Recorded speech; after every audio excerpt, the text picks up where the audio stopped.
1800 খ্রিস্টাব্দ। East India company তখন সবে নোঙর পাততে শুরু করেছে কলকাতার বুকে।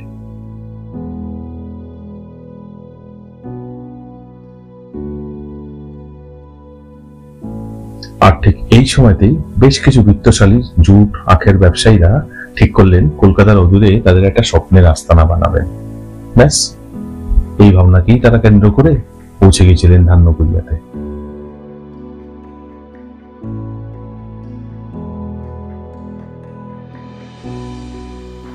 ধান্যকুড়িয়া হলো উত্তর 24 পরগনা জেলার জেলা সদর বারাসাত থেকে মাত্র 30 কিলোমিটার দূরে টাকি রোডের উপস্থিত একটি ছোট্ট জনপদ। ধান্যকুড়িয়া একটা ছোট্ট জনপদ, কিন্তু ছোট নয়, ছোট হলেও তার মাহাত্ম্য অনেক। কারণটা কি জানেন?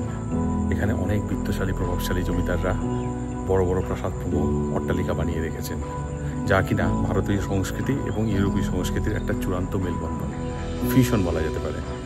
তো সেইগুলো দেখার জন্যই আজকে আমি এই সকালবেলাটা এসেছি ধান্যকুড়িয়াতে। আজকের দিনটা সকাল থেকে একটু মেঘলা মেঘলা, একটু ধূসর হয়ে রয়েছে। তো সারাটা দিন আজকে ধান্যকুড়িয়াতে এইভাবেই কাটাবো, দেখবো, জানবো সেই জমিদার বাড়িগুলিতে যতটা সম্ভব পারা যায়। বেশ কিছু জমিদার বাড়ি, এইসব পরিবারগুলোর মধ্যে গায়েনরা হচ্ছে প্রমুখ, তারপরে ছিল সাহুরা আর ছিল বল্লভরা। এরা সবাই মিলে ধান্যকুড়িয়াকে অনেক সুন্দর করেছেন। ধান্যকুড়িয়ার ভিতরে ঢুকে যেটা প্রথমে চোখে পড়লো সেটা হলো ধান্যকুড়িয়া উচ্চ মাধ্যমিক বিদ্যালয়। এই বহু শতাব্দী প্রাচীন স্কুলটি ঠিক এখনো একইভাবে মাথা তুলে দাঁড়িয়ে আছে স্বমহিমায়। ধান্যকুড়িয়া স্কুলের ঠিক উল্টো দিকটায় দাঁড়িয়ে রয়েছে মূলদুল লজ, আজও স্মৃতির সহনিবে দাঁড়িয়ে আছে একই রকম ভাবে।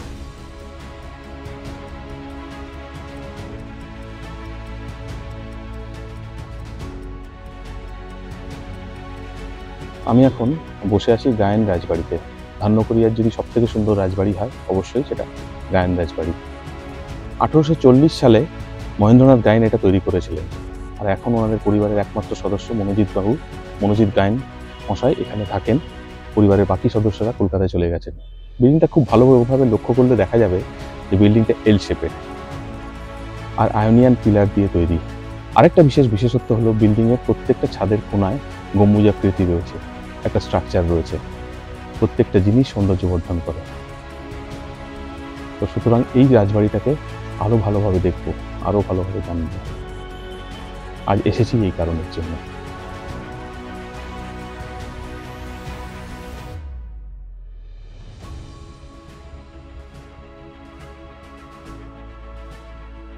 গায়েন বাড়ির নজর মিনারটা তৈরি করা হয়েছিল অ্যাকচুয়ালি নজরদারি করার জন্যই।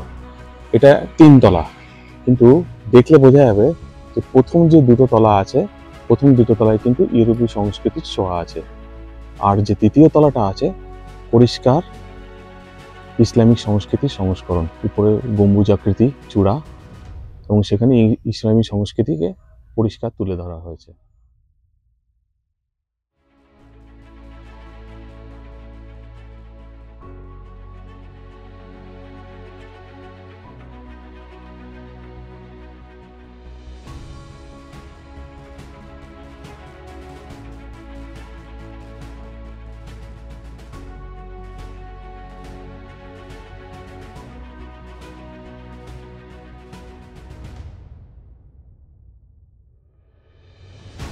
এই হচ্ছে সেই ঠাকুরদালান, আর এখানেই প্রত্যেক বছর মাকে বসানো হয় মায়ের আরাধনার জন্য।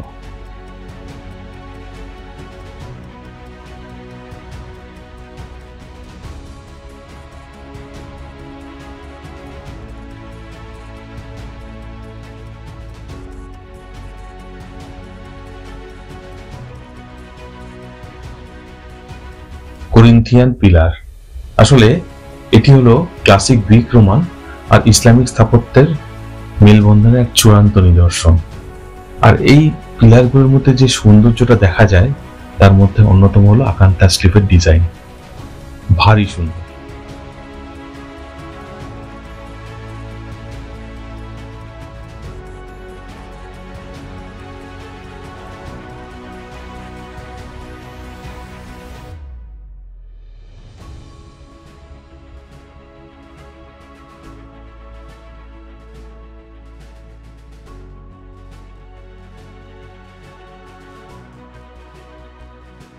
এটি হলো শ্যামসুন্দর জিউ মন্দির, গায়েনদের একমাত্র পারিবারিক মন্দির।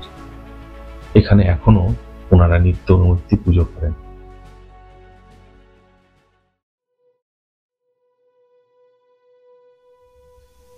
গায়েনদের রাজবাড়িটা দেখার পর পায়ে পায়ে পৌঁছে গেলাম সাউদের রাজবাড়িতে। ধবধবে সাদা বাড়িটি আসলে করিন্থিয়ান পিলারের উপরেই দাঁড়িয়ে আছে।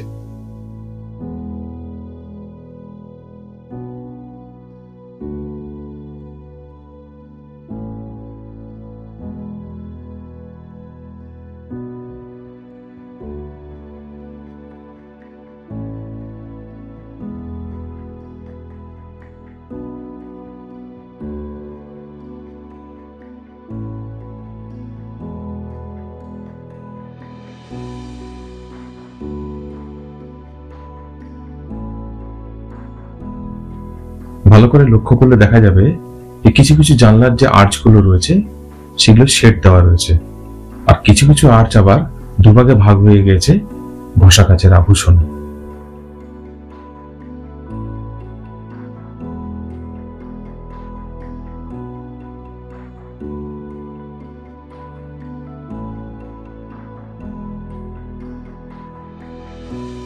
ইতিহাসের পাতা ঘেটে জানা গেল যে এই মন্দিরটি তৈরি করেছিলেন শ্রী শ্রী ফটিকচন্দ্র সাহু মহাশয়। রাধাকান্ত জিউর মন্দির এটি। মন্দিরটি এখনো সময়ের স্রোতে ভেসে যায়নি, অসম্ভব নির্জন এবং সুন্দর।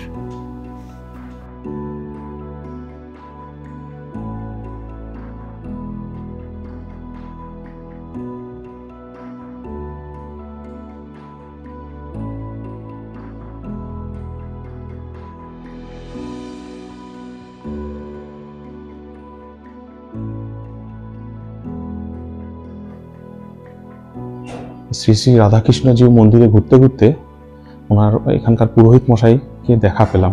তো ওনার সঙ্গে একটু কথা বলবো। দাদা নমস্কার। নমস্কার, আপনার নামটা একটু বলবেন? আমার নাম রঘুনাথ ভট্টাচার্য। আচ্ছা, তো এটা রাধাকৃষ্ণজিউ টেম্পল। হ্যাঁ, এটা কি এটা কাদের, কোন জমিদার বংশের? ওরা হচ্ছে আমাদের মানে সাউবাড়ি জমিদার। শাহবাড়ির জমিদারের বাড়ি। আচ্ছা, আপনি আমাকে একটু বলুন যে এখানে কতদিন থেকে পুজো হয়, মানে এটা কত বছর? 250-300 বছরের। 250-300 বছরের পুজো। হ্যাঁ। আচ্ছা, আর এখানে পুজো কি প্রত্যেকদিন হয়? প্রত্যেকদিন। আচ্ছা, প্রত্যেকদিন পুজো হয়। প্রতিদিন সকালে ভোরে মঙ্গল আরতি করা হয় 5টায়, তারপরে 8টার দিকে ফল ভোগ দেওয়া হয়, তারপর পৌনে 12টার সময় ভোগ দেওয়া হয় অন্নভোগ, তারপর বিকেল 4টায় মন্দির খোলা হয়, তারপর 5টায় 5:30টায় আরতি করা হয়, তারপর রাত্রে 8টার সময় ভোগ দেওয়া হয় আবার, তারপরে ঠাকুর শয়ন। আচ্ছা, অনেক অনেক ধন্যবাদ আপনাকে দাদা। Thank you.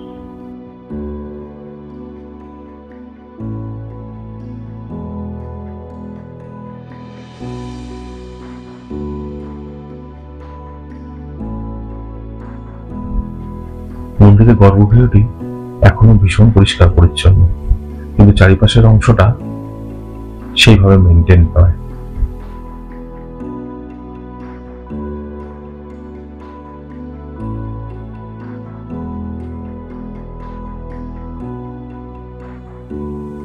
এটা হলো সাউদের বাগানবাড়ির গেট। বড়ই জরাজীর্ণ অবস্থা তার।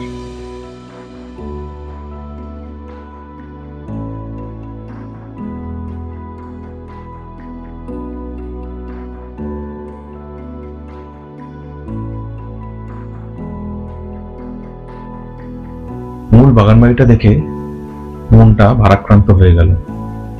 কেউ থাকেন না, যতদিকে চোখ যায় শুধু আগাছা আর আগাছা। তবু ইতিহাসের পাতা থেকে মুছে যায়নি, আজও ঠায় দাঁড়িয়ে আছে, আর রয়েছে ওর গায়ে জড়িয়ে থাকা গুল্ম লতাগুলো।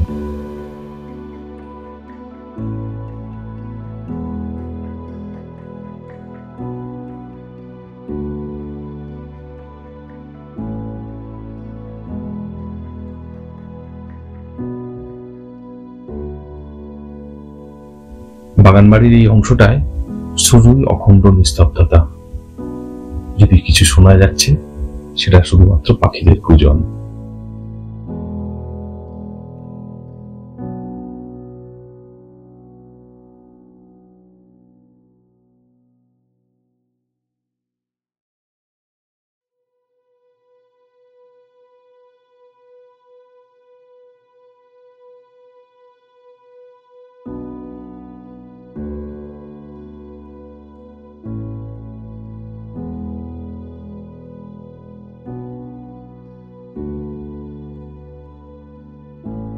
একটা জিনিসই বারবার মনে হচ্ছে, একটা ছোট্ট টিপস দিয়ে দিই। ওটা হচ্ছে যে ধান্যকুড়িয়া আসতে গেলে দুর্গাপুজোর সময় আসাটাই ভালো, কারণ বেশিরভাগ রাজবাড়িগুলি বন্ধ থাকে। ওই 4টে দিন দুর্গাপুজোর যে 4টে দিন, সেই 4টে দিন সবার জন্য খুলে দেওয়া হয়, সাধারণের জন্য। এখন আমি যখন এসেছি পুজোর পরে সমস্তটাই বন্ধ, যেটুকুনি জায়গায় ঢুকতে পেরেছি সেটুকুনি ওখানকার লোকাল কেয়ারটেকারকে বলে কয়ে বুঝিয়ে শুনিয়ে ঢুকেছি। সুতরাং আপনাদেরকে বলবো, যারা ঘুরতে আসবেন ধান্যকুড়িয়া, পুজোর সময়টা আসার চেষ্টা করবেন, তাহলে প্রাণ ভরে দেখতে পাবেন, ঠাকুর বাগানগুলোকে দেখতে পাবেন, সেই পুরনো প্রাচীন যে দুর্গাপূজা হয়, একচালা পুজো হয়, সেগুলোকেও দেখতে পাবেন। এটাই। ধান্যকুড়িয়াতে যখন ওনারা বসবাস শুরু করেন, তখন কিন্তু শুধু ওনারা যে নিজেদের বসত বাড়িটা করেছেন সুন্দরভাবে তা নয়, সাথে সাথে তারা স্কুল, লাইব্রেরি, কিছু হাসপাতাল এবং কিছু টেম্পল, যেহেতু হিন্দুরাও থাকতেন প্রচুর পরিমাণে, সেই জায়গাটা করেছিল। অ্যাকচুয়ালি এই জায়গাটা ছিল সাবেকি সেই সুন্দরবনের একটা অংশ, প্রত্যন্ত অংশ, যেখানে কেউ বাস করতো না। ওনারা এসেই বসবাস শুরু করেন এবং আস্তে আস্তে গড়ে ওঠে গঞ্জ। এটাই হলো ধান্যকুড়িয়ার ইতিহাস।